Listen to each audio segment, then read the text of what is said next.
Mr. Lexington was a cobbler, or shoemaker, in Lafayette, France in the mid-1800s.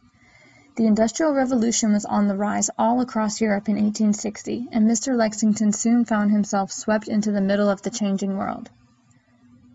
One of the richest men in France, Mr. Bonsteau, opened a shoe factory in the growing city of Lyon, the city closest to Lafayette.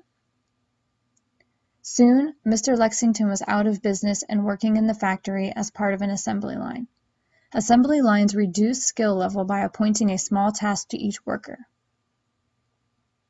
This process of limiting the amount of skill needed to carry out a task is called de-skilling. Notice that the prefix de means to separate or reverse. So now, no longer was a skilled cobbler needed to produce shoes. Mr. Bonsteau was producing quadruple the amount of shoes Mr. Lexington was making before, and he was profiting immensely. However, Mr. Bonsteau paid his workers very poorly and forced them to work 10 hours or more a day. This change of income and work environment brought about new classes of people and class separation. Class separation is the separation of people based on wealth and income. This class separation, caused by factory systems, created two groups known as the bourgeoisie and the proletariat. The bourgeoisie were the middle and upper class citizens during the European Industrial Revolution.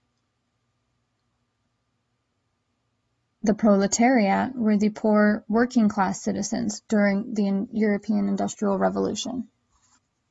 The working class found itself pushed to the bottom, working the hardest and getting paid the smallest. The workers formed what is known as a working class consciousness. Working class consciousness is the mindset and understanding amongst the working class about their position in society. This consciousness formed largely due to the fact that the working class was forced to urbanize and move into the same areas of town. They were moving from the countryside to the cities, closer to the factories. These circumstances caused Mr. Lexington to call for the proletariats to come together and form a strong camaraderie. On a cold winter night, Mr. Lexington led the workers in a march onto the shoe factory and burned it to the ground in protest of the unfair treatment and wages they were being subjected to. He and his co-workers were attempting to fight against the strengthening divide between the bourgeoisie and the proletariat and the abuse of capitalism during the Industrial Revolution. The end.